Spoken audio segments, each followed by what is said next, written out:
BC म्हणजे काय तर बिफोर चॅट जीपीटी आणि AD म्हणजे आफ्टर डिस्रप्शन. जे मानवी बुद्धिमत्तेला जमत नाही ते अत्यंत वेगाने, अत्यंत कार्यक्षमतेने, अत्यंत परिणामकारकपणे करून दाखवणारी न मानवी बुद्धिमत्ता म्हणजे कृत्रिम बुद्धिमत्ता. औद्योगिक क्रांतीने जसा एक वर्किंग क्लास निर्माण केला तसा कृत्रिम बुद्धिमत्ता क्रांती एका अनवर्किंग क्लासला जन्म देईल. Man is a tool making animal. तो करतच राहणार अशी टूल्स. याच्यापेक्षा जास्त ऑटोमेट होणारी टूल्स येतील. कदाचित सगळी सिव्हिलायझेशन प्रोग्रॅमेबल करण्याचा पण मानस असू शकतो. जगातली 90% माणसं 90% आधुनिक कामं करताना त्यांच्या 90% निखळ मानवी क्षमता वापरतच नाहीत. मानवाला एकच एक बुद्धिमत्ता नसते. तर माणसाचं मूल हे बहुविध बुद्धिमत्तांचा पट घेऊन जन्माला येतं. पण एखादी मुलगी अतिशय तरल अशा पदलालित्याने नृत्य करते, तिला तुम्ही बुद्धिमान नाही म्हणत. तिला तुम्ही फार झालं तर नृत्यांगना म्हणता. IQ एका मर्यादेच्या पलीकडे तुम्ही विकसित करू शकत नाही, कारण it's like a hardware and software. आपल्याला आता EQ डेव्हलप करायला पाहिजे.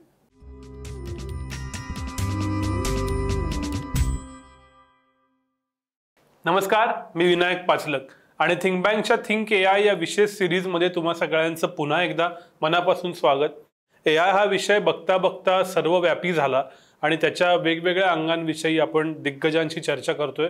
त्यातलीच एक अत्यंत महत्त्वाची चर्चा आज माझ्याबरोबर पुन्हा एकदा आहेत MKCLचे चीफ मेंटॉर विवेक सावंत सर. सर, स्वागत आहे तुमचं थिंक बँकवरती पुन्हा एकदा. नमस्कार. गेली कित्येक दशकं तंत्रज्ञान आणि शिक्षण या दोन्ही क्षेत्रात सरांनी केलेलं काम तुम्ही पाहिलेलं आहे. त्यांची एक मुलाखत आपण साधारण 2 वर्षापूर्वी घेतली होती. त्याचा रेफरन्स मी कार्डमध्ये देतोय. ती अत्यंत मूलभूत चर्चा होती. तीही तुम्ही नक्की बघू शकता. पण आज मात्र तंत्रज्ञान, AI, त्याचा होणारा परिणाम, विशेषतः शिक्षणावरचा परिणाम, या सगळ्याविषयी आपण चर्चा करणार आहोत. सर, हाच मुद्दा घेऊन आपण सुरुवात करू की AI बद्दल चर्चा खूप झाली. आधी लेखांमधून, मग सिनेमांमधून, मग कोर्सेसमधून, आणि आता AI ॲक्च्युली आलंय. तर जेवढी चर्चा झाली खरंच तितक्या ताकदीनं ते आलंय का त्याच्याहून जास्त आलंय का नुसती चर्चाच आहे, प्रत्यक्षात काही नाहीये? नाही, प्रत्यक्षात खूप काही झालंय. विशेषतः नोव्हेंबर 2022 नंतर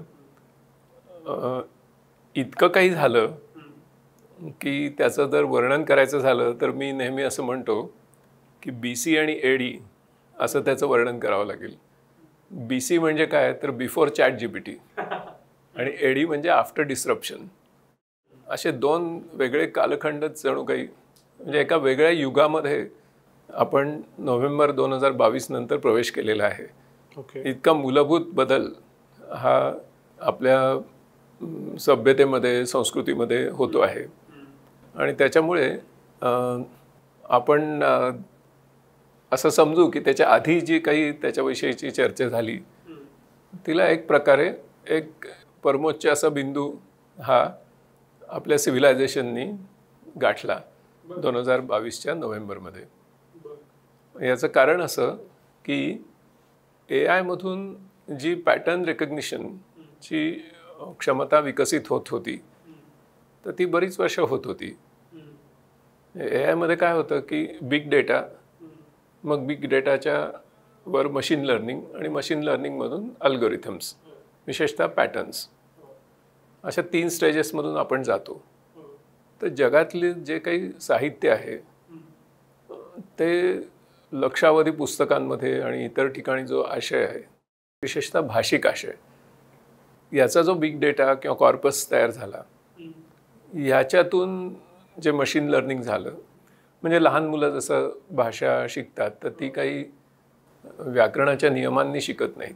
AI मध्ये पूर्वी तो समज होता की त्याला आपण रूल्स शिकवूया आणि रूल्स शिकवले की तो मग आपल्यासारखं बोलू लागेल. तर रूल बेस्ड पॅराडाईमकडून आपण गेलो सध्याच्या मशीन लर्निंगकडे. त्याच्यामुळे लहान मुलांना आई जसं आता मी तुला व्याकरणाचा पहिला धडा शिकवते, दुसरा धडा शिकवते असं करत नाही. तर मुलांच्या अवतीभोवती जी भाषा असते त्याच्यातून मुलं तो पॅटर्न रेकग्नाइज करत राहतात. आणि म्हणून आपल्या मेंदूमध्ये भाषेसंबंधीची 2 केंद्र आहेत. भाषिक बुद्धिमत्तेची 2 केंद्र आहेत. एक ब्रोका आणि दुसरं व्हर्निक. एक भाषा आकलनाचं केंद्र आणि एक दुसरं भाषा व्यक्त करण्याचं केंद्र.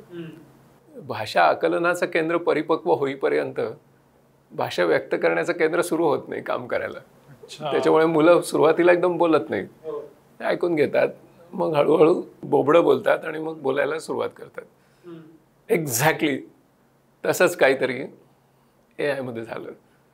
तो ज्यावेळेला भाषा आकलन करत होता, लक्षावधी पुस्तकं चावून खात होता, आणि मग असं झालं की त्याचा एक युटेक्टिक पॉईंट जसं आपण फिजिक्स म्हणू तसा एक आला, एक म्हणजे quantity results into quality, असं एक संख्यात्मक बदलाचं गुणात्मक बदलामध्ये रूपांतर झालं. आणि मग त्यावेळेला आपल्याला एकदम धक्का बसला, कारण एका शब्दानंतर पुढचा शब्द काय योजला पाहिजे याचा पॅटर्न त्याला लहान मुलांना जसा सापडतो आणि ती जशी व्याकरणदृष्ट्या आणि आशयदृष्ट्या व्यवस्थित बोलू लागतात तसं थोडंसं याच्यामध्ये झालं. आणि त्याच्यामुळे आपल्याला फार धक्का बसला की तो निबंध लिहू लागला नाही का, तो आपली स्क्रिप्ट लिहू लागला, ईमेलला उत्तरं देऊ लागला अँड सो ऑन. म्हणजे त्याचं आता त्याच्या खोलात जाण्याचं गरज नाही, कारण सगळेजण आपण आता रोजच्या जीवनात वापरतोय. म्हणजे साधारणपणे आता जगामध्ये 90 लक्ष ॲप्स आहेत मोबाईलमध्ये, तर त्याच्यातली जवळजवळ 10 लाख ॲप्स ही आता ह्या जनरेटिव्ह निर्मितीक्षम अशा AIने आता पॉवर झाली आहेत. आता उरलेली 8 लाख शिल्लक आहेत, ती होतीलच, तोपर्यंत ॲप्सची संख्या वाढत जाईल. सो खूप मोठा बदल माझ्या दृष्टीने झाला. तुम्ही लहान मुलाचा उल्लेख केलात म्हणून मानवी मन हे उत्क्रांत होत आलं, कित्येक हजार वर्ष अनुभव घेत, एका पिढीतनं दुसऱ्या पिढीत जात, त्याचा जीन्सवरती परिणाम होत, मग अगदी आपली शेपूट जाण्यापासून ते आपण ताठ उभे राहण्यापर्यंत. तर हे जे हजारो वर्षाच्या उत्क्रांतीतनं मानवाला जे मेंदू आणि मन हे जे मिळालेलं आहे, ही उत्क्रांती AI टेक्नॉलॉजी ग्रॅब करू शकेल का, किंवा त्याच्या तोडीसतोड एवढ्या कमी वेळात काम करू शकेल का? नाही, त्याच्याबद्दल थोडंसं मूलभूत आपण समजून घेऊया की 1960च्या दशकामध्ये, विशेषतः 60 आणि 70च्या दशकांमध्ये तुम्ही म्हणताय त्याच दृष्टीने AI मध्ये विचार झाला. म्हणजे त्यावेळेला असं साधारणपणे समोर होतं की आपण मानवी बुद्धिमत्ता जी करू शकते अशी साधीसुधीच नाही, तर अत्यंत व्यामिश्र, गुंतागुंतीची अशी सर्जनशील कामं, म्हणजे उदाहरणार्थ आपण जसं दोघं जण बोलतोय तशा प्रकारे अर्थपूर्ण संभाषणं करणं, आशय घन अशा कविता निर्माण करणं, किंवा सर्वात व्यामिश्र करतात ते माणसं करतात ते काम म्हणजे चित्रपटांचं दिग्दर्शन करणं. अशा प्रकारच्या गोष्टी करणारी कृत्रिम बुद्धिमत्ता आम्ही लवकरच निर्माण करू, अशा प्रकारचा एक प्रवाह संशोधनामध्ये निर्माण झाला. उत्क्रांतीचा जो प्रवाह तुम्ही मांडलात तो लक्षावधी वर्षांचा आहे. इथे मर्विन मिन्स्कींनी 1965च्या आसपास असं विधान केलं की कम्प्युटर्सची क्षमता आम्ही एवढी वाढवू की 10 वर्षानंतर ते तुम्हाला म्हणजे माणसांना पाळीव प्राणी म्हणून सुद्धा ठेवणार नाहीत, इथपर्यंत विधान केलं गेलं. इतकंच नव्हे तर त्यांनी असंही एक विधान केलं होतं, जे मला आत्ता आठवतंय. ते असं होतं की आम्ही छोटे छोटे मनविरहित असे सुट्टे भाग एकत्र करून त्याच्यातून मन तयार करू. तुम्ही मेंदू आणि मन असे 2 शब्द वापरले, आम्ही मन तयार करू. म्हणजे मनविरहित सुट्या छोट्या भागातून मन तयार होणं ही सुद्धा गोष्ट आम्ही संगणकामध्ये करून दाखवू. हे साधारण 1965 ते 75च्या काळात केले गेलेले दावे आहेत. ओके. आणि त्याच्यामुळे एका जनरेशनमध्ये, एका पिढीमध्ये आम्ही हे सगळं तुमच्या हातात देऊ हे तंत्रज्ञान वापरण्यासाठी, अशा प्रकारचा विश्वास त्यावेळेला शास्त्रज्ञांमध्ये होता. आणि त्याच्यासाठी प्रचंड निधी उपलब्ध झाला. अनेक अक्षरशः हजारो शास्त्रज्ञांची करिअर्स त्याच्यामध्ये झाली. प्रचंड त्याची हाईप त्या काळात जगामध्ये झाली. हॉलिवूडमध्ये त्याच्यावर सिनेमे निघाले. लोक घाबरून गेले की आपल्याला एक स्पर्धक निर्माण होतोय आता लॅबोरेटरीजमध्ये आत्ता कुठे कम्प्युटर येत आहेत आणि कम्प्युटर अमेरिकेमध्ये येत असतानाच्या काळामध्ये आपल्या नोकऱ्या जातील या भीतीने अनेकांना हृदयविकार झाले होते. हृदयविकार ही एक साथीचा रोग असल्यासारखी गोष्ट त्या काळात घडली होती. त्याच्यात संगणकांचा एक मोठा हिस्सा होता. असं असताना अजून एक पुढचं, तर अशा प्रकारचं वातावरण तयार झालं आणि त्या काळामध्ये एक गोष्ट समोर आली की या संशोधनाला टप्प्याटप्प्याने अपयश येत गेलं आणि त्या अपयशातून हळूहळू हे स्पष्ट होत गेलं की मानवी बुद्धिमत्तेची हुबेहूब अशी पुनर्निर्मिती ही आपण संगणकान करू शकणार नाही. 20व्या शतकाला माणसांना कारखाना सदृश अशा यंत्रणांमध्ये यंत्रवत बनवण्यामध्ये यश आलं होतं आणि पण माणसांच्या क्षमता यंत्रांना देण्यात त्यांना अपयश आलं. म्हणजे 21वं शतक ही गोड बातमी घेऊन आलं आपल्यासाठी आणि ह्या दिलासाजनक अशी सुरुवात 21वं शतक यांनी सुरुवात झाली. त्याच्यामुळे मग रिसर्च फंडिंगचं काय झालं, तर रिसर्च फंडिंगनी एक अतिशय तत्परतेने आपली दिशा बदललेली आपल्याला दिसते आणि ती अशी आहे की अशा अपयशांमध्ये फंडिंग करण्यापेक्षा आता माणसांना जे नक्की जमत नाही पण जे उपयुक्त आहे, ज्याचं मॉनिटायझेशन होऊ शकेल, अशा गोष्टींमध्ये आता इन्व्हेस्टमेंट करा. आणि म्हणून कृत्रिम बुद्धिमत्ता या शब्दाचा अर्थ पूर्णपणे बदलून गेला. कृत्रिम बुद्धिमत्ता याचा 20व्या शतकातला अर्थ होता की मानवी बुद्धिमत्तेची बरोबरी करणारी, मानवी बुद्धिमत्तेची हुबेहूब पुनर्निर्मिती करणारी बुद्धिमत्ता म्हणजे कृत्रिम बुद्धिमत्ता. 21व्या शतकाने नवीन अर्थ प्राप्त केला आणि तो म्हणजे जे मानवी बुद्धिमत्तेला जमत नाही ते अत्यंत वेगाने, अत्यंत कार्यक्षमतेने, अत्यंत परिणामकारकपणे करून दाखवणारी न मानवी बुद्धिमत्ता म्हणजे कृत्रिम बुद्धिमत्ता. खरं त्याचं जे नामकरण आहे ते आपण न मानवी बुद्धिमत्ता असं केलं पाहिजे, कारण कृत्रिममध्ये पुन्हा तो सेन्स येतो की त्याची बरोबरी, त्याची पुनर्निर्मिती, तर तो सेन्स आता राहिलेला नाही आहे. ओके, जे मानवांना जमणारच नाही. म्हणजे आता मी चिनी वृत्तपत्र हे सहज मराठीत वाचतो. हे का शक्य झालं? ही काही मानवी बुद्धिमत्तेची कमाल नाही आहे, कारण तिथे बसून कोणीतरी मानव माझ्यासाठी इंटरप्रिट करत नाही आहे रोज. तर हे आर्टिफिशियल इंटेलिजन्स किंवा कृत्रिम बुद्धिमत्ता हे प्रचलित नाव होतं आणि तेच आपण पुढे चालवलं. परंतु अगदी तंतोतंत वैज्ञानिक दृष्टीने बघायला गेलं तर ते नाव चुकीचं आहे. ते नाव न मानवी बुद्धिमत्ता असं आहे. ओके, आणि त्याच्यामुळे त्याचा जो प्रवास आहे आता तो म्हणजे या दोन बुद्धिमत्तांचा जो प्रवास आहे ना तो डायव्हर्जंट होतोय.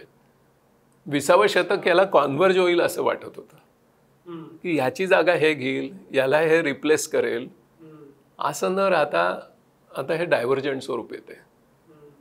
ओके, इतकं. आणि त्याच्यामुळे उत्क्रांत होत गेलेली जी मानवी बुद्धिमत्ता आहे ती विलक्षण आहे, तिची बरोबरी आपण करू शकत नाही हे स्पष्ट झालं. आणि याची 3 कारणं होती, मुख्य कारणं 3, अनेक आहे, 4-5 आहेत. एक पहिलं कारण अगदी स्वाभाविक आहे, तुम्हाला अगदी समोरासमोर दिसतं, ते म्हणजे तुमचा डोळा आणि तुमच्या मोबाईल फोनमधला कॅमेरा. याच्याने किती विलक्षण फरक आहे बघा. नुसतं एक डायनॅमिक रेंज ही एकच प्रॉपर्टी जरी आपण घेतली तरी तुम्हाला लक्षात येतं की म्हणजे मानवाला उत्क्रांतीमधून प्राप्त झालेली जी ज्ञानेंद्रिय आहेत त्या ज्ञानेंद्रियांच्या जवळपास जाणारे सेन्सर सुद्धा आम्हाला अजून तयार करता आलेले नाहीत. फर्स्ट थिंग, मानवाला उत्क्रांतीमधून मिळालेली जी कर्मेंद्रिय आहेत, ओके, आपले हात पाय, अशा कर्मेंद्रियांच्या जवळपास जाणारं पण रोबोटिक्स अजून आम्ही केलेलं नाही. ते अजून खूपच बाल्यावस्थेत आहे. तिसरी महत्त्वाची गोष्ट म्हणजे की जी कम्प्यूट पॉवर आपल्याला लागते, म्हणजे ब्रेनचं रिप्लिकेशन जर तुम्हाला करायचं झालं, जे जे मानवी बुद्धिमत्ता करू शकते त्याच्याशी साधर्म्य साधणाऱ्या गोष्टी तुम्हाला करायच्या झाल्या तर जी कम्प्यूट पॉवर लागते ती तशी त्यावेळी नव्हती आणि ती आजही नाही आहे. आता तर आपण एक्झॅस्केलमध्ये गेलो आहे, पण that compute power is not enough to do all this. पुढची गोष्ट म्हणजे की ज्या पद्धतीने मानवी मेंदू उत्क्रांत होत गेला आणि तो समस्यांची पूर्ती करत गेला, जसं शिकारायच्या वेळी पटकन धनुष्यबाण किंवा आपलं संरक्षण करणं, ह्या ज्या उत्क्रांतीमध्ये घडलेल्या गोष्टी आहेत, म्हणजे त्याला सर्व्हायव्हल टिकून राहणं ह्याच्यासाठी तो मेंदू उत्क्रांत होत गेला. त्याचे जर आपल्या आत्ताच्या भाषेत मी बोलतोय, त्याचे जे प्रोग्रॅमिंग पॅराडाईम्स आहेत तसे पॅराडाईम्स आपल्या फॉर्मल सिस्टीम्समध्ये तेव्हाही नव्हते आणि आजही नाहीत. आणि त्याहीपेक्षा महत्त्वाची गोष्ट ही की आपण मशीन्समध्ये जी बुद्धिमत्ता निर्माण करत आहोत, म्हणजे त्यावेळेचं मी सांगतोय 65, 70, 75च्या काळात आपण जी बुद्धिमत्ता संगणकांमध्ये निर्माण करत आहोत ती मुळी मानवी बुद्धिमत्तेचीच कॉपी आहे असं समजण्याचं जे गृहीतक होतं तेच मुळात बिनबुडाचं होतं. याचं अगदी साधी गोष्ट सांगायची तर म्हणजे आपला सुद्धा भ्रम होतो, आत्ता सुद्धा लोकांचा भ्रम आहेच तो. तर तो भ्रम काय आहे की ते म्हणजेच माझी बुद्धिमत्ता आहे, ती बुद्धिमत्ता म्हणजेच माझी बुद्धिमत्ता आहे. ह्याच्यामध्ये एक गोष्ट लक्षात घेतली पाहिजे की simulation is not duplication. Flight simulator असतं पायलटना शिकवण्यासाठी, flight simulator is not actual aircraft. बसलं की असं वाटतं की हे सगळीच व्हायब्रेशन येत आहेत, आपण उडतोय वगैरे अशा प्रकारचा भास होतो, पण that is simulation, it is not duplication. ते प्रत्यक्ष विमान नाही आहे. त्याच्यामुळे तुम्ही जी तयार करत होतात बुद्धिमत्ता ही सिम्युलेशन होतं, ते मॉडेल होतं, ते प्रारूप होतं, ती नक्कल होती, ती पुनर्निर्मिती नव्हती. हा जो भ्रम टिकून राहिला आणि त्याच्यामुळे जनसामान्यांमध्ये हाच प्रवाद निर्माण झाला की अरे आपल्याला जे येतं तेच तिथे तयार होतं, आणि मग त्याच्यामुळे निर्माण होणारी घबराट, त्याच्यामुळे निर्माण होणारे सगळे परिणाम हे आपण जाणतो. पण ही जी स्पष्टता आपल्याला यायला पाहिजे होती ही वैज्ञानिकांच्या जगामध्ये मात्र 21वे शतक सुरू होताना स्पष्टपणे आलेली आपल्याला दिसते. आणि त्याच्यानंतर मग लार्ज कॉर्पसेस घ्या म्हणून मग तुमच्या मोबाईलमधला सगळं तुम्ही बोलताय तो डेटा आमचा वगैरे हे जे सुरू झालंय सगळं, म्हणजे मोठमोठे प्रोजेक्ट चालू आहेत आता ह्या बड्या कंपन्यांचे, की तो डेटा घेऊन त्याचा कॉर्पस वापरून मग त्याच्यातून पॅटर्न शोधायचा. आणि त्याच्यातून ChatGPT नावाची गोष्ट तुमच्या समोर आली आणि त्याच्यातून तुम्हाला धक्का बसला. म्हणजे एखादं मूल घरामध्ये ज्यावेळेला बोलत नसतं आणि ऐकत असतं आणि एक दिवशी एकदम आई म्हणतं, तो जो चमत्कार घरामध्ये घडतो ना, आणि मग पुढे पुढे तर ते काय बोलूच लागतं, मग काय पुढे बोलायचंच नाही काही. तर थोडा वेळ कॉपी करतं आणि मग स्वतःची रचना करतो. म्हणजे पहिल्यांदा इमिटेशन, मग आणि मग इनोव्हेशन ह्या स्टेप्सनी जातं. तसं म्हणजे पहिल्यांदा अनुकरण, मग अनुसरण आणि मग अनुसर्जन आणि मग पूर्णपणे स्वतंत्र सर्जन, अशा गोष्टीमध्ये आपलं आता ChatGPTचा प्रवास सुरू आहे. त्याच्यामुळे आपण त्याच्याकडे बघताना ह्या उत्क्रांतीच्या सेन्सनी जर बघत असू तर अजून खूप दूरचा प्रवास त्याला करायचा आहे. उत्क्रांतीने केलेला जो प्रवास आहे आपला तो अफलातून आहे. तुम्ही जे सांगितलं त्यातनं एक फार महत्त्वाची गोष्ट समोर येते, ती म्हणजे आपण त्याला न मानवी म्हणू किंवा मानवी बुद्धिमत्तेला जे जमणार नाही ते करणारी कृत्रिम बुद्धिमत्ता मुख्यत्वे. मग या दोघांनी एकमेकांना कॉम्प्लिमेंट करायला हवं का, की बाबा मनुष्य म्हणून मला या 10 गोष्टी येतात त्या मीच करणार आणि माझ्या क्षमतेबाहेरच्या 10 गोष्टी मला तंत्रज्ञान म्हणून मदत होणार आणि मग आम्ही एकमेकांच्या हातात हात घालून काम करू. असं घडेल का? असं घडताना दिसतंय का? असं घडण्यासाठी काय गरज आहे ते सांगतो. तसं घडायला पाहिजे, तीच दिशा आहे भविष्य काळातली. पण तसं घडण्यासाठी काय करायला पाहिजे ते खूप महत्त्वाचं आहे.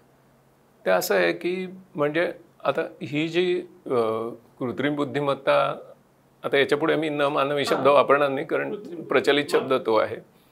ही जी कृत्रिम बुद्धिमत्ता विकसित व्हायला लागली, याच्याबद्दल जे भविष्यवेध आले, ते भविष्यवेध हे काय सांगतात आणि ते तसंच का सांगतात, आणि ते आपण आत्तापर्यंत बोललो त्याच्या विरुद्ध का जातात, हे आपण नीट समजून घेतलं पाहिजे. पहिली गोष्ट म्हणजे एक भविष्यवेध मी जस्ट घेतो उदाहरणासाठी, की युval नोआ हरारींनी असा एक भविष्यवेध दिला की औद्योगिक क्रांतीनी जसा एक वर्किंग क्लास निर्माण केला, तसा कृत्रिम बुद्धिमत्ता क्रांती एका अनवर्किंग क्लासला जन्म देईल. आता आपण त्याच्या खोलात शिरूया की ते असं का म्हणतात. ते असं म्हणतात याचं कारण असं आहे की औद्योगिक क्रांतीनी आपल्याला जे वर्किंग क्लास बनवलं ते एका कारखाना सदृश यंत्रणेमध्ये बनवलं, तशा एका संस्कृतीमध्ये बनवलं. टॉफलरनी दी थर्ड वेव्ह या पुस्तकात त्याचं खूप सविस्तर वर्णन केलेलं आहे. त्याच्यामध्ये काय झालं की आपण सगळे यंत्रांसारखे वागू लागलो. त्याच्यामुळे आज जर आपण स्वतःकडे पाहिलं तर आपण मानव आहोत की यंत्र आहोत अशी शंका यावी इथपर्यंत आपण आपलं क्षुल्लकीकरण केलंय किंवा रिडक्शन घडवून आणलंय आपण. म्हणजे काय तर 90% जगातली 90% माणसं 90% आधुनिक कामं करताना त्यांच्या 90% निखळ मानवी क्षमता वापरतच नाहीत. त्या अस्तंगत होत चालल्या आहेत. आपण यंत्रांसारखे वागतो आहोत आणि त्याच्यात धन्यता मानतो आहोत. आपण SOP नियंत्रित अशी कामं करण्यामध्ये स्टँडर्ड ऑपरेटिंग प्रोसिजरप्रमाणे मी वागलो की नाही याच्याबद्दल मला ॲप्रेझलमध्ये जास्त मार्क मिळतात. ओके. किंवा आपल्या ज्या IQ टेस्ट आहेत त्याच्यामध्ये मला जास्त मार्क मिळतात कारण मी यंत्रासारखा वागतो. तुम्हाला आश्चर्य वाटेल, 18व्या शतकाच्या आधी चीनमध्ये सरकारी नोकरीमध्ये प्रवेश देण्यासाठी जी परीक्षा व्हायची त्यामध्ये त्या युवकांना त्यांना कविता करता येतात का वगैरे असे प्रश्न असायचे. हां. आणि ज्यावेळेला इंग्रज लोकांनी ती बाजारपेठ कब्जात घेण्यासाठी ज्यावेळी युद्ध केलं त्यावेळी इंग्रज लोक हतबुद्ध झाले की इतके बुद्धिमान लोक तिथे समोर होते चीनमधले की त्यावेळी त्यांच्या लक्षात आलं की अरे बापरे, हे तर फारच बुद्धिमान माणसं आहेत. ह्यांना स्वतंत्र प्रज्ञा आहे, हे स्वतंत्र विचार करतात, हे स्वतंत्र अभिव्यक्ती करतात, हे वेगळेच लोक आहेत. पण औद्योगिक क्रांतीनंतरचं जे जग आहे त्याच्यामध्ये एका कामगार वर्गाची गरज होती. शिस्त, आज्ञापालन, स्वतंत्र विचार न करणं याची कारखान्यामध्ये नफ्यामध्ये वाढ होण्यासाठी अत्यंत गरज होती. आणि त्याचबरोबर प्रशियन वॉर ज्यावेळी झालं त्यावेळेला एक गोष्ट स्पष्ट झाली जगापुढे की कवायती फौजा जर असतील तर विजय मिळवता येतो. शिवाजी महाराजांच्या मावळ्यांना जसं व्यक्तिगत स्वातंत्र्य होतं, गनिमी काव्यामध्ये स्वतःची बुद्धी चालवून, स्वतःची कल्पनाशक्ती, स्वतःची प्रतिभा वापरून काहीतरी स्ट्रॅटेजी करावी लागायची किंवा टॅक्टिक्स. कवायती फौजांमध्ये तसं नव्हतं. तो जो तुमचा कमांडर आहे त्यांनी फॉल इन सांगितलं की फॉल इन, त्यांनी मरा सांगितलं तर मरायला पण पाहिजे, त्यांनी फायर म्हटलं की फायर करायला पाहिजे. ह्या शिस्तीमुळे युद्ध जिंकता येतात. त्याच्यामुळे जगभर कवायती फौजा आणि इकडे कारखाने यांची निर्मिती झालेली आपल्याला दिसते की जिथे वरतून आदेश येणार आहे आणि खाली सगळ्यांनी फक्त तो पाळायचा आहे, त्यात काही विचार करायचा नाही. त्या असेंब्ली लाईनवर तुम्ही उभे आहात, तिथे कसली आली स्वतंत्र प्रतिभा? तिथे तुम्ही स्वतंत्र प्रतिभा चालवली तर प्रोडक्शन होणारच नाही. त्याच्यामुळे ती गरज होती आणि त्याचे फायदेही त्या समाजाला झाले. त्यात बरीच संपत्ती निर्मिती झाली. बर्नार्ड शॉचा अप्रतिम निबंध आहे याच्यावर, म्हणजे त्याचं एक पुस्तक आहे intelligent women's guide to capitalism and socialism. त्याच्यामध्ये how wealth accumulates and men decay असा एक अप्रतिम निबंध आहे. म्हणजे औद्योगिक क्रांतीनंतर संपत्ती कशी गोळा होते पण तू माणसं कशी त्यांचं क्षुल्लकीकरण होत जातं त्याची ती कथा आहे. सांगायचा मुद्दा हा की आपण औद्योगिक क्रांतीमध्ये इतके यंत्रवत झालो की आपल्यात निखळ तद्दन इंट्रिन्सिक अशा ज्या ह्युमन कॅपेबिलिटीज आहेत त्या वापरणं बंद केलं. आणि त्याच्याबद्दल आपल्याला चांगला पगार मिळू लागला, त्याच्याबद्दल आपल्याला रिवॉर्ड्स मिळू लागली, कारण तुम्ही जो आदेश आला त्याचं पालन व्यवस्थित करत आहात. आता त्याचं एक साधं आपल्या परिचयाचं उदाहरण म्हणजे कॉल सेंटर्समधली जी मुलं असतात ती तुमच्याशी ज्यावेळी फोनवर बोलायची तर ती स्क्रिप्टेड बोलतात. ठरवून दिलेल्या पद्धतीने, ठराविक पद्धतीनेच ती तुमच्याशी बोलणार, स्क्रिप्टेड. परिणाम काय झाला? जवळजवळ सगळी कॉल सेंटर्स बंद झाली.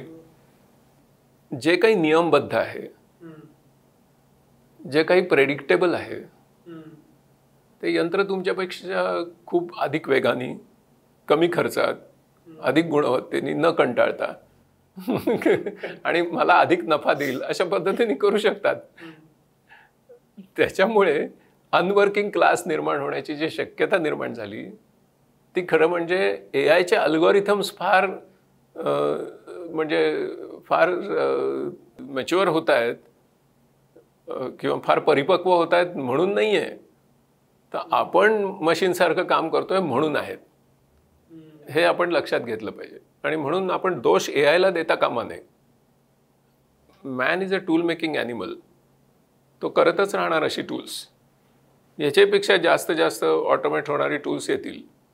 कदाचित सगळी सिव्हिलायझेशन प्रोग्रॅमेबल करण्याचा पण मानस असू शकतो. ओके, परंतु माणसांनी काय करायचं? त्या मानवी बुद्धिमत्तेचं स्वरूप आपण नीट समजून घेत नाही. आणि त्याच्यामुळे ज्याच्यामध्ये आत्ता नोकऱ्या मिळू शकतात किंवा यश मिळू शकतं, ते काय आहे? तर तुम्ही यंत्रासारखं वागा, तुम्हाला यश मिळेल. त्याच्यामध्ये सर्वात मोठा जर वाटा कोणाचा असेल तर आपल्या परीक्षा पद्धतींचा आहे. त्या प्रेडिक्टेबल एक्झाम्स आहेत. त्याच्यामध्ये नक्की प्रश्न कुठला येणार आहे माहिती आहे. त्याच्यामुळे अपेक्षित प्रश्नांना अपेक्षित वेळात अपेक्षित उत्तरं दिली असता अनपेक्षितरित्या जास्त गुण मिळतात. हे एक मूल्य म्हणून तयार झालेलं आहे. असं असताना तुम्ही अनवर्किंग क्लास होणं हे जवळजवळ निश्चित आहे. तर हा भाग आपण नीट लक्षात घेतला पाहिजे. पण ज्या मानवी प्रज्ञांचा तुम्ही उल्लेख केलात, आपण असं गृहीत धरू की त्याच्यामध्ये इमॅजिनेशन आहे, क्रिएटिव्हिटी आहे, कम्युनिकेशन आहे, इमोशन आहे, असे 3-4 नजरेपुढे येतात. ह्या सगळ्याबद्दलची वाढ होण्यासाठी किंवा हे फुलण्यासाठीचं एन्व्हायरमेंट माझ्या अवतीभोवती नसेलच गेले 2 दशकं, 3 दशकं, 5 दशकं, तर मग काय करायचं? ते बरोबर आहे. म्हणून तर म्हणतो की प्रत्येक वेळी ही गोष्ट घडलेली आहे. ज्यावेळेला एक मोठं डिसरप्शन होतं त्यावेळेला मानवजातीला त्याच्याशी जुळून घ्यायला काही काळ लागतो. जुन्या काळात ज्या गोष्टी खूप उपयुक्त होत्या त्या आता तुमच्या विरुद्ध आहेत. त्या आता नुसत्याच कामाच्या नाही असं नाही तर तोट्याच्या आहेत. हे समजायला काही काळ जावा लागतो. हां, तर तो काळ आता संक्रमणाचा काळ आपल्या समोर आहे. कळलं की नाही? म्हणजे उदाहरणार्थ म्हणजे ChatGPT चांगले निबंध लिहू शकतो. ही गोष्ट आल्यानंतर आता आपण बदलायचं की नाही हा प्रश्न आहे. की मग तेच ते निबंध लिहायला सांगायचे मुलांना का वेगळं काहीतरी करायला सांगायचं, हा प्रश्न आत्ता आपल्या समोर आहे. म्हणजे आता एक साधी गोष्ट की माणसांना भाषेची निर्मिती करता आली. ओके, म्हणजे विशिष्ट चिन्हांना, ध्वनींना विशिष्ट संकेत देऊन, सामाजिक संकेत देऊन ते सगळ्यांनी सामाजिकदृष्ट्या पाळणं आणि मग त्याच्यातून संवाद साधणं, संवाद साधून त्याच्यातून संघटित होणं, संघटित होऊन प्रगती करणं, हा भाग माणसाने भाषेमधून मिळवला. तर ही भाषेची निर्मिती आपण करू शकतो. म्हणजे आपण किती निर्मितीक्षम आहोत अशा पद्धतीने आपण मुलांना शिकवतच नाही. आपण त्यांना ग्रामरचे धडे देतो आणि तिथेच थांबतो. दुसरी गोष्ट की आता आपल्याला माणसाच्या बुद्धीकडे कसं बघायला पाहिजे, तर एक म्हणजे आपण दोन गोष्टी बघू. तुम्ही अनेक गोष्टींचा उल्लेख केला की कल्पनाशक्ती वगैरे वगैरे. मी दोन महत्त्वाच्या गोष्टी बघीन की त्याला आता आपल्याला महत्त्व द्यायला पाहिजे. एक म्हणजे ॲडॅप्टेबिलिटी आणि दुसरं म्हणजे लर्नेबिलिटी. हां, पहिली गोष्ट म्हणजे काय, म्हणजे बुद्धी म्हणजेच काय हेच आपण विचार करू. बुद्धी म्हणजे केवळ पॅटर्न रिकॉग्निशन नाही आहे. बुद्धी म्हणजे फक्त दिलेल्या कॉर्पसमधून पुढचे शब्द ओळखून ग्रामरच्या दृष्टीने आणि आशयाच्या दृष्टीने करेक्ट वाक्यरचना करणं म्हणजे केवळ बुद्धी नाही आहे. ते एक पॅटर्न रेकग्निशन म्हणून मधून तयार झालेली एक यांत्रिक क्षमता आहे. इतकंच त्याच्याकडे बघितलं पाहिजे. पण आजूबाजूची परिस्थिती जी आहे त्या परिस्थितीमध्ये आणि माझ्या आतली परिस्थिती, ती आतली परिस्थिती आणि बाह्य परिस्थिती याच्याविषयी मी अवेअर होणं, याच्याविषयी मी सजग होणं आणि मग त्या परिस्थितीशी मला जुळवून घेऊन स्वतःची प्रगती साधणं येणं, ह्याला आता बुद्धी असं म्हणायला पाहिजे. ओके. दुसरी गोष्ट काय, तर कुठलीही नवीन गोष्ट मला पटकन शिकता येणं, त्याच्यामध्ये माझी तत्परता असणं, ती माझी क्षमता असणं आणि ती माझी प्रेरणा असणं. ओके. त्याच्यामुळे ॲडॅप्टेबिलिटी आणि लर्नेबिलिटी. IQ टेस्टमध्ये काय होतं, मी जे आधी शिकलो आहे त्याची ती परीक्षा असते. ती माझ्या बुद्धीची परीक्षा नाही आहे. त्याला जरी तुम्ही बुद्ध्यांक म्हणत असलात तर ती अवैज्ञानिक संकल्पना आहे. ती माझ्या बुद्धीची परीक्षा नाहीच आहे. ती माझ्या स्मरणशक्तीची परीक्षा आहे किंवा मी जी काही त्याची प्रॅक्टिस केली त्याची परीक्षा आहे. मी पूर्वी जे शिकलो आहे त्याच्यावरचे प्रेडिक्टेबल एक्झामचे प्रश्न तुम्ही विचारता आणि त्याला मार्क देता, मग मी खूप बुद्धिमान आहे असं तुम्ही म्हणता. तर हीच मुळी अवैज्ञानिक संकल्पना आहे आणि म्हणून तुम्ही त्याची यांत्रिक बुद्धिमत्तेशी तुलना करायला जाता, कारण तिथे भरपूर मेमरी आहे.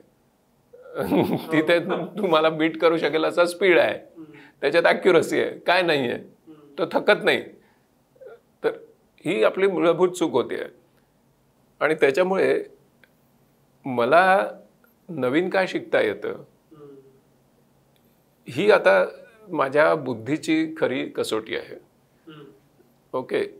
मग याच्यामध्ये काय आहे अजून, मग मी बुद्धिमान आहे कोट अँड कोट, याचा नक्की अर्थ काय आहे तोही आपण समजून घेऊ.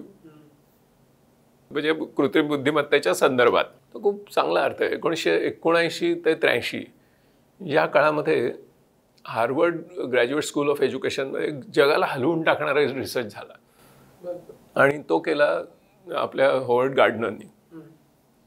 गार्डनरला एक मोठी ग्रँट मिळाली होती व्हँडियर बर्नार्ड फाउंडेशनची आणि त्यांनी त्याच्यापुढे एक प्रश्न दिला होता, हे संशोधन कशावर करायचं, कशासाठी आम्ही हे तुम्हाला अनुदान देतोय. तर what is the nature of human potential and how to realize it. माणसाच्या तद्दन क्षमता काय आणि त्या माणसाने कशा विकसित करायच्या, हा मुख्य प्रश्न होता. आता त्यावेळेला योगायोगाने असं झालं की फंक्शनल MRIचा पण शोध लागला आणि जिवंत मेंदूंचा अभ्यास करणं शक्य झालं. तर पूर्वीचे जे अभ्यास आहेत ते मृत मेंदूचे आहेत. जिवंत मेंदूचा अभ्यास करणं शक्य झालं आणि त्याच्यातून जगाला हादरा देऊन टाकेल असं गार्डनरचं पहिलं पुस्तक आलं 83 साली, that is frames of mind. त्याच्यातून आपल्याला समोर आलं की मानवाला एकच एक बुद्धिमत्ता नसते. तर माणसाचं मूल हे बहुविध बुद्धिमत्तांचा पट घेऊन जन्माला येतं. उपजत त्याला बहुविध बुद्धिमत्ता प्राप्त झालेल्या असतात. ज्याला गार्डनर मल्टिपल इंटेलिजन्सेस असं म्हणतो. It is not intelligence, multiple intelligences. तर त्याला काय काय सापडलं, तर या निरनिळ्या बुद्धिमत्तांची चक्क मेंदूमध्ये वेगवेगळी केंद्र असतात हे सापडलं. म्हणजे भाषिक बुद्धिमत्तेचं मगाशी जसं सांगितलं तसं आकलनाचं आणि व्यक्त करण्याचं 2 केंद्र. दुसरं काय तर सांगीतिक बुद्धिमत्तेचं केंद्र. मग काय तर तार्किक आणि गणिती बुद्धिमत्तेचं वेगळं केंद्र. मग काय तर निसर्गविषयक बुद्धिमत्तेचं केंद्र, जे आता सालीम अली वगैरेंसारख्या लोकांमध्ये खूप वेल डेव्हलप्ड असतं. किंवा अवकाशीय बुद्धिमत्तेचं केंद्र. आता ज्यावेळेला अल्बर्ट आइन्स्टाईन यांच्या मेंदूवर जे संशोधन झालं त्याच्यातून त्यांचे ते पेरिटल लोब्सची रुंदी 15% सर्वसामान्य माणसांपेक्षा अधिक असल्याचं समोर आलं.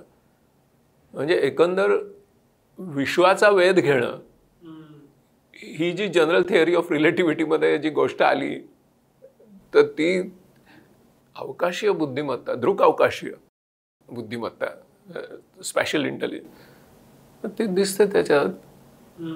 तर ती बुद्धिमत्ता किंवा पुढची जी आहे ती म्हणजे कायनेस्थेटिक इंटेलिजन्स, तुमच्या मेंदूचा तुमच्या स्नायूंवर किती चांगलं नियंत्रण आहे, दॅट इज कायनेस्थेटिक इंटेलिजन्स. म्हणजे तुम्ही शरीराने ज्या ज्या गोष्टी करता, मग तुम्ही नृत्य करता, तुम्ही शस्त्रक्रिया करता, तुम्ही सोनार काम करता, तुम्ही सर्कसमध्ये निरनिराळ्या कसरती करता, तुम्ही ॲथलेटिक्स करता, तुम्ही निरनिराळे मैदानी खेळ खेळता, तुम्ही अतिशय श्रमाची अशी कामं करता, तुम्ही हस्तकौशल्याने अनेक कारागिरी करता. ह्या सगळ्या गोष्टी कशाने होतात, तर त्याचं इथे एक केंद्र आहे. इट इज कॉल्ड कायनेस्थेटिक इंटेलिजन्स, शारीर स्नायूविषयक बुद्धिमत्ता. तसंच अजून एक केंद्र काय सापडलं तर तुम्ही स्वतःला समजून घेण्याची एक बुद्धिमत्ता असते, इंट्रापर्सनल इंटेलिजन्स. आणि अजून एक केंद्र सापडलं ते म्हणजे इंटरपर्सनल इंटेलिजन्स, इतरांच्या भावभावना समजून घेऊन वागणं ही बुद्धिमत्ता. तर अशा 8 बुद्धिमत्तांचा पट घेऊन एक मूल जन्माला येतं. आपण शाळेत परीक्षा कशाच्या घेतो, फार झालं तर भाषिक बुद्धिमत्ता आणि गणिती तार्किक बुद्धिमत्ता, त्यांना बुद्धिमान म्हटलं जातं. पण एखादी मुलगी अतिशय म्हणजे तरल अशा पदलालित्याने नृत्य करते, तिला तुम्ही बुद्धिमान नाही म्हणत, तिला तुम्ही फार झालं तर नृत्यांगना म्हणता. किंवा ऑलिम्पिकमध्ये ॲथलेटिक्समध्ये ज्यांनी सुवर्ण पदकं वगैरे मिळवली त्यांना तुम्ही ते खेळाडू किंवा असं काहीतरी ॲथलीट वगैरे म्हणून त्यांना तुम्ही बुद्धिमान नाही म्हणत. ओके, आता इथे तुमचं बरोबर जर तुम्ही आता ChatGPTकडे किंवा एकंदर कृत्रिम बुद्धिमत्तेकडे बघितलं तर भाषिक आणि तार्किक या 2 प्रांतामध्ये तो आहे, उरलेल्या प्रांतात तो नाहीच आहे. ओके, तर त्याच्यामुळे आपल्याला तिथे लक्षात घेतलं पाहिजे की आपण खूप उत्क्रांत झालेले आहोत. टिकून राहण्यासाठी या सगळ्या बुद्धिमत्तांची गरज असते आणि आपलं काम ते आहे. आपलं काम फक्त कारकून होणं नाही आहे, हे आपल्याला लक्षात यायला पाहिजे. म्हणजे ठराविक कामं करणं, नियमबद्ध कामं करणं, याच्यासाठी आपण पृथ्वी तलावर आलेलोच नाही आहे. कळलं की नाही? तो नंतर औद्योगिक क्रांतीच्या काळात घडलेला एक अपघात आहे आणि तो आपण लवकर विसरून गेला पाहिजे. आणि विशेषतः आपल्या शिक्षण व्यवस्थेने तो लवकर विसरला पाहिजे. कारण त्याच्यासाठी तुम्ही मुलांना नोटा छापणारं यंत्र केलं होतं, तर ठीक आहे, आता नोटा नाही ना छापल्या जात त्याच्यातून, त्याचं काय करणार आता. त्याच्यामुळे मानवी बुद्धिमत्तेची ही जी वैशिष्ट्ये आहेत ती आपल्याला नीट समजूनच घ्यावी लागतील. आता मुळापासून समजून घ्यावी लागतील. म्हणजे आपल्या उर्मी आहेत, आपल्या अंतःप्रेरणा आहेत, आपली जी भावनिक ऊर्जा आहे किंवा भावनिक बुद्धिमत्ता आहे ती समजून घ्यावी लागेल.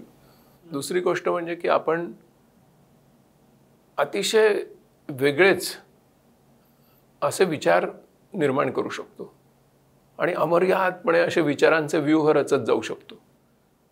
ओके, विचारांमध्ये गढून जाण्यामध्ये आपल्याला आनंद मिळतो किंवा आपण कल्पनेचा अमर्याद विकास करत राहू शकतो, मनोरथ बांधत राहू शकतो आणि आपली जी इच्छाशक्ती आहे तिचे अनेक आविष्कार करण्याचं स्वातंत्र्य आपल्याला असतं. माणूस हा मानस असलेला प्राणी म्हणजे माणूस, मन आहे त्याला. तर त्याच्यामुळे ते मन नक्की काय आहे हे समजून घेऊन याच्या पुढचा शिक्षणाचा विकास आपल्याला करावा लागेल. आणि मन नावाचं मन म्हणजे काय एखादं स्ट्रक्चर नाही आहे मेंदूमधलं. जसं तुम्ही पचन संस्थेमध्ये जठर किंवा आतडं असं दाखवू शकता, तसं मज्जा संस्थेमध्ये मन दाखवता नाही येत. Mind is not a structure, it's a function, one of the functions of brain, one of the functions of nervous system. तर त्याच्यामुळे ते मेंदूचं कार्य आहे, एक कार्य आहे, अनेक कार्य आहेत मेंदूची, पण त्यापैकी एक कार्य मन हे आहे. तर ते जर आपल्याला नीट समजून घेतलं तर मग त्याचा विकास कसा करायचा, त्याच्यातून मानवी क्षमतांचा विकास कसा करायचा, अशी आपल्याला एक स्ट्रॅटेजिक डायरेक्शन याच्या पुढे लागेल. आपण एक यंत्र म्हणून आता विकास नाही करू शकत माणसाचा, ते संपला, वो जमाना बीत गया. पण सर इथं विशेषतः भारताच्या कॉन्टेक्स्टमध्ये हा एक स्केलचा प्रॉब्लेम येतो की हे सगळं मुळापासून बदलायला 140 कोटींच्या देशात त्या 100 कोटीच्या वर्किंग पॉप्युलेशनमध्ये खूप वेळ लागेल ना. म्हणजे हे सगळं तुम्ही सांगता ते तर मान्यच आहे, पण यासाठी आधी शिक्षण पद्धती बदला, मग मुलांच्या पद्धती बदला, परीक्षा पद्धती बदला. It will take many years or probably decades. त्या कालावधीमध्ये ही जी कृत्रिम प्रज्ञा आहे ही अधिक वेगानं पुढे जाईल.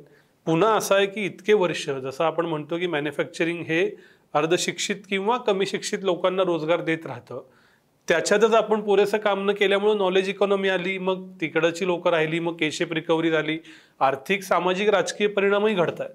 मग या स्केलला आणि त्याच्या सोशो पॉलिटिकल इकॉनॉमिकल कॉन्सिक्वेन्सेसचं काय करायचं? नाही, अगदी बरोबर आहे ना. तेच मी मगाशी सांगितलं की त्याच्यासाठी एका मानवी बुद्धिमत्तेचं अचूक आकलन आणि त्याचा याच्या पुढच्या जगामध्ये काय महत्त्वाचं भूमिका आहे ते समजून घेणाऱ्या राजकीय इच्छाशक्ती असलेल्या नेतृत्वाची आपल्याला गरज आहे. हां, कारण आपल्याला सांधा बदलायचा आहे. आपल्याला तेच पुढे चालून आता यश येणार नाही आहे. आईन्स्टाईननी इडिओसिटीची व्याख्याच केली आहे की एखादी समस्या एखाद्या पद्धतीने सुटत नाही असं समजून सुद्धा ती त्याच पद्धतीने सोडवण्याचा प्रयत्न करणं म्हणजे मूर्खपणा. आता तसं नाही ना आपल्याला करता येणार. आणि जर इतर गोष्टींमध्ये आपण अतिशय वेगाने प्रगती करत असू तर या क्षेत्रात का करत नाही? मी तुम्हाला उदाहरण देतो. उदाहरण आता आपण आपल्या देशाने, म्हणजे तुम्ही ज्या स्केलवर बोलताय त्या स्केलवर मी बोलतोय. आपल्या देशाने अतिशय थोड्या काळात, म्हणजे गेल्या 20 वर्षांमध्ये एक फॉर्मिडेबल असं डिजिटल पब्लिक इन्फ्रास्ट्रक्चर बनवण्यामध्ये यश मिळवलं. साधी सुधी गोष्ट नाही आहे. ओके, डिजिटल पब्लिक इन्फ्रास्ट्रक्चरमध्ये आपण एवढ्या 140 कोटी लोकांना आधार कार्ड आणि एक युनिक आयडेंटिटी देण्यामध्ये यशस्वी झालो. त्याच्यापुढे आपण काय केलं तर आपण युनिव्हर्सल पेमेंट इंटरफेस आणलं, UPI. आपल्या बाजारातली भाजी विकणारी भगिनीसुद्धा आता आपल्याला तो QR कोड दाखवते, पैसे ट्रान्सफर होतात. ओके, तुम्हाला कदाचित हे माहीत असेल की जगातले 50 देश आता ह्याचं अनुकरण करत आहेत. म्हणजे भारत हा त्यांचा त्या बाबतीतला लीडर आहे. त्याच्या पुढची गोष्ट जी येत्या काही काळात तुम्हाला ऐकायला मिळेल ती असणार आहे ULI. ULI म्हणजे काय? तर युनिव्हर्सल लेंडिंग इंटरफेस. म्हणजे micro, small and medium businesses आणि शेती या सगळ्यामध्ये क्रांतिकारक बदल होतील. म्हणजे फ्रिक्शनलेस कॅपिटल उपलब्ध होणं, फ्रिक्शनलेस क्रेडिट उपलब्ध होणं, ही गोष्ट आत्ता तुम्हाला तुमच्या समोर येत्या 2-3 वर्षात दिसणार आहे. रिझर्व्ह बँक ऑफ इंडियाने त्याची सगळी रेग्युलेशन्स तयार केली आहेत. त्याचे 7 राज्यांमध्ये पायलट प्रोजेक्ट झाले आहेत आणि ते यशस्वी झाले आहेत. आणि त्याच्यामुळे आता त्याचं सार्वत्रिकीकरण व्हायला फारच थोडा वेळ लागेल. त्याच्यामुळे आता हे कागद द्या, ते कागद द्या आणि मग तुम्हाला कदाचित क्रेडिट मिळेल अशी गोष्ट इतिहास जमा होईल. ओके, म्हणजे जे आपण अकाउंट टू अकाउंट ट्रान्सफर करू शकलो UPI, तर तशी गोष्ट आता क्रेडिटमध्ये घडेल. त्याच्यामुळे आपल्याकडची शेती, आपल्याकडचे छोटे उद्योगधंदे यांना एक नवीन आयाम प्राप्त होईल. त्याचा अधिक चांगला उपयोग कसा करून घ्यायचा वगैरे हे पुढचा भाग आहे. सांगायची गोष्ट अशी की जर राजकीय इच्छाशक्ती असेल तर अशा गोष्टी आपल्या देशात घडू शकत आहेत. मग तुम्हाला शिक्षणामध्ये तशा प्रकारचं करायला अडवलंय कोणी? म्हणजे जर ती एक गरज होती समाजाची, ती भागवण्यासाठी एक राजकीय इच्छाशक्ती उभी राहिली, एक तंत्रवैज्ञानिक इच्छाशक्ती उभी राहिली, एक आर्थिक आणि संस्थात्मक संरचनेचा त्याच्यामध्ये योग्य तो भाग निर्माण करता आला, तसं शिक्षणात करायला काय हरकत आहे? कारण एनिवे ती आपल्या समोरची अपरिहार्यता आहे. आज भारताला पर्याय काय दुसरा तुम्ही मला सांगा. फक्त एकच एक गोष्ट आहे भारताकडे, आणि ती म्हणजे त्याच्या मनुष्यबळाचा विकास करत राहणं. मग मनुष्यबळाचा विकास याचा अर्थ आताच्या काळात म्हणजे एडीमध्ये आफ्टर डिस्रप्शन मनुष्यबळाचा विकास म्हणजे त्याच्या निखळ निसर्गदत्त अशा मानवी बुद्धिमत्तांचा विकास हा त्याचा स्पष्ट अर्थ आहे. त्याला यंत्र बनणं हा त्याच्या विरुद्ध जाणारा प्रवाह आहे. आता हे करायला नको का? तुम्ही जे समस्येचं गंभीर स्वरूप सांगितलं त्याच्यासाठी मी त्याहीपेक्षा गंभीर असलेल्या क्षेत्रामध्ये आपण काय क्रांतिकारक बदल केले हे सांगण्याचा प्रयत्न केला, आणि ती गोष्ट सोपी नव्हती. त्याच्यामध्ये अनेक प्रेरणांचा उपयोग झाला, अनेक प्रकारची इनोव्हेशन झाली, आणि त्यामुळे ते शक्य झालं. पण समजा आपण असं ठरवलं असतं की आधारची जी क्रांती सुरू झाली होती देशामध्ये ती बंद करायची, असं समजा आपण ठरवलं असतं, तर काय झालं असतं? तर त्याच्यामुळे मी हे म्हणतोय की आता जे नवीन शैक्षणिक धोरण आलेलं आहे त्याच्यामध्ये त्यांनी हे सगळे विचार मांडलेले आहेत. फक्त ते आता प्रत्यक्षात आणण्यासाठी एक राजकीय इच्छाशक्तीची गरज आहे, आणि तरच ते होऊ शकेल.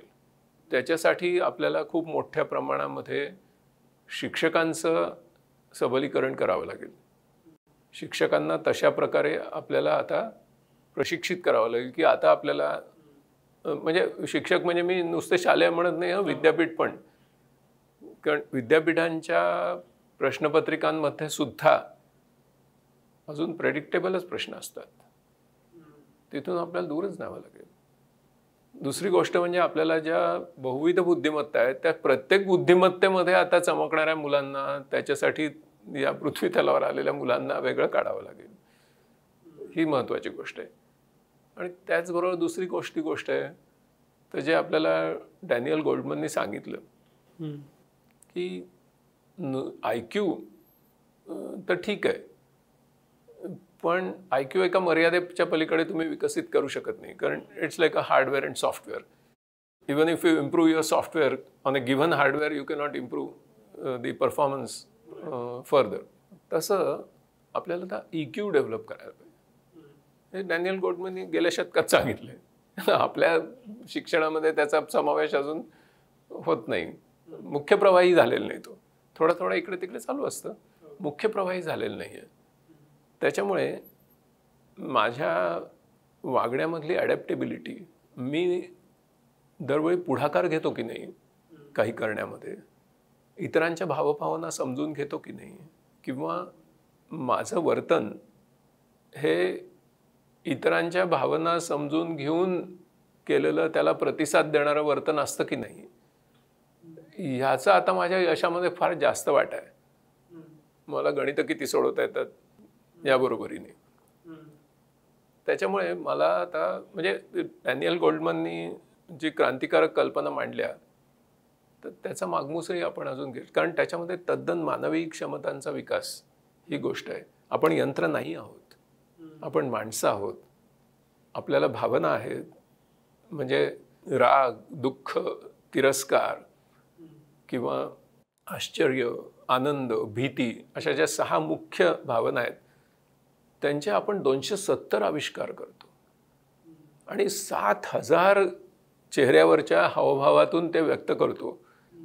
त्या व्यक्त करण्याची जशी कुवत आपल्यामध्ये आहे तसंच त्या इतरांनी व्यक्त केल्या असता त्या समजून घेण्याची कुवत आहे, आणि त्याप्रमाणे आपलं वर्तन बदलण्याची पण कुवत आपल्यामध्ये आहे. हे अजून AI कडे नाही आहे. ओके, मग हे आम्ही शिकवतो का? याचा विकास आम्ही करतो का? हे ज्यांना जमतं ते यशस्वी होतात. ते म्हणतात की आम्हाला परीक्षेत तर काही मार्क नव्हते, आम्ही तर नापास झालो होतो, पण उद्योजक म्हणून आम्ही फार यशस्वी झालो. मग कसे झाले यशस्वी? तर ह्या गोष्टींना आपण महत्त्व देत नाही, किंवा स्वतःचं आपण कोण आहोत स्वतःला समजून घेणं, त्याचबरोबर स्वतःच्या भावनांचं नियंत्रण करण्याचं शिक्षण, स्वतःच्या विचारांचं, वर्तनाचं स्वनियंत्रण करण्याचं शिक्षण हे आम्ही देत नाही. किंवा त्याचबरोबर की मला माझ्याकडे जी फ्री विल आहे त्याचं एक्सप्रेशन करायचं याचं शिक्षण देत नाही. म्हणजे एका फ्रेंच कादंबरीकारांनी, तो तुरुंगामध्ये होता, तुरुंगामधून तो नेहमी विचार करायचा की बाहेर आलो ना की स्वातंत्र्य हीच खरी गोष्ट आहे आयुष्यात, दुसरं कुछ नाही आहे. आणि म्हणून मी पूर्णपणे मुलांना स्वातंत्र्य देणारी एक शाळा काढणार. मग तो खरंच तशी शाळा काढतो, मुलांना पूर्ण स्वातंत्र्य असतं. मग त्या शाळेमध्ये एक दिवशी तो मुलांना निबंध लिहायला सांगतो, माय फेवरेट बर्ड. एक मुलगा जो निबंध लिहितो तो त्याच्या कादंबरीमध्ये आलेला आहे.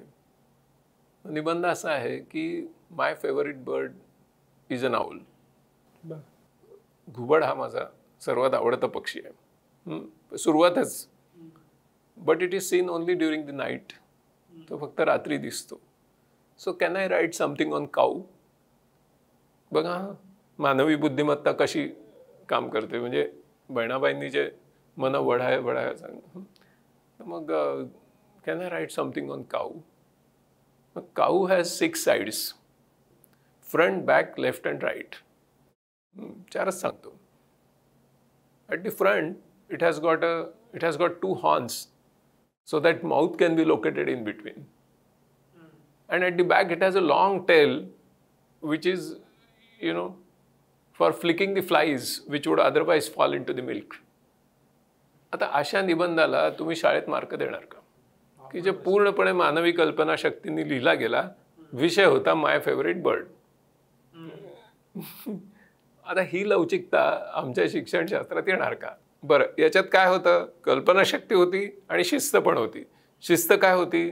तर व्याकरणाचे सगळे नियम त्या मुलांनी नीट पाळलेले होते. पण कल्पनांचा आविष्कार त्यांनी अमर्याद स्वरूपात केला होता. तर ही संस्कृती आम्हाला आता आणावीच लागेल. कारण आता ह्याची गरज आहे. याच्यातून संपत्तीची निर्मिती होणार, याच्यातून रोजगारांची निर्मिती होणार आहे, याच्यातून लोकांना त्यांच्या जीवनाचा अर्थ सापडणार आहे. फ्रॉइडने सांगितलं होतं की माणसाचं हे काय आहे, तर विल टू प्लेजर. ओके, त्याच्यानंतर मानसशास्त्रज्ञ पुढे गेले, ते काय म्हणाले, विल टू पॉवर. ओके, पण त्याच्या पुढे मानसशास्त्र गेलं, विल टू मिनिंग. कारण आज सगळ्या आपल्या लोकांच्या जीवनामध्ये हा मोठा प्रश्न निर्माण झाला आहे. कारण यंत्रवत अशा प्रकारची संस्कृती आपण स्वीकारली, विभक्त कुटुंब पद्धती तयार झाली आणि आपण एकटे झालो. आणि एकटे झाल्यामुळे काय झालं की स्वातंत्र्य खूप मिळालं पण सुरक्षितता गेली. एकत्र कुटुंब पद्धती, ती गावं, जुनी गावं, त्याच्यातले नातेसंबंध, याच्यातली जी सुरक्षितता होती ती गेली. एकटे झालो, मग आपल्याला नैराश्य वगैरे असे सगळे प्रकार जाणवायला. मग आता विल टू मिनिंग म्हणजे माझ्या जीवनातल्या अर्थाचा शोध घ्यायला मला शिक्षण शिकवणार की नाही, माझा अर्थ नक्की कशात आहे. आणि मग ह्याच्यातून एका नव्या इकॉनॉमीला जन्म मिळतोय. मग ती आहे की अशी इकॉनॉमी येऊ शकते की ह्या अनवर्किंग क्लास वगैरेच्या सगळ्या अरिष्टामधून बाहेर पडत असताना की निरनिराळ्या प्रॉडक्ट्स आणि सेवांमध्ये असं लेबल असण्याची शक्यता आहे की मेड बाय ह्युमन्स. आणि मग तुम्हाला त्याच्यावर ओव्हर अँड अबाव असा ह्युमन प्रीमियम मिळण्याची शक्यता आहे. त्याच्यासाठी आत्ता काही डिव्हायसेस आलेत की ते इथे लावून ओके तुम्ही त्या ॲपला कनेक्ट होता आणि मग तुम्ही जे हाताने करता त्याच्यातली प्रत्येक ॲक्शन ही ब्लॉकचेननी त्या मल्टिपल लेजर्समध्ये लिहिली जाते. आणि मग ही व्हिडिओ तुमच्या ग्राहकाला उपलब्ध होते की ही वस्तू जी तू घेणार आहेस ती खरोखर मेड बाय ह्युमन आहे आणि म्हणून तू ह्युमन प्रीमियम देतो आहेस. म्हणजे AI and blockchain is also helping the made by human economy. Okay, तर याच्यामुळे तुम्ही म्हणताय ती गोष्ट खरी आहे की 140 कोटींच्या देशामध्ये हे कसं करायचं. तर या दिशेने आपल्याला जावं लागेल कारण बदल झालेला आहे. बदलाला आपल्याला प्रतिसाद द्यावा लागेल, प्रतिक्रिया करून चालणार नाही. म्हणजे त्याचा वेग जो आत्ता कमी आहे त्याच्याने मला खूप काळजी वाटते. तिथे आपली कुठेतरी प्राथमिकता बदलण्याची गरज आहे. ज्या प्राथमिकता आपण इतर क्षेत्रांमध्ये देतो आहे तशा इथे देत नाही आहे, त्याची आत्ता गरज आहे आपल्याला.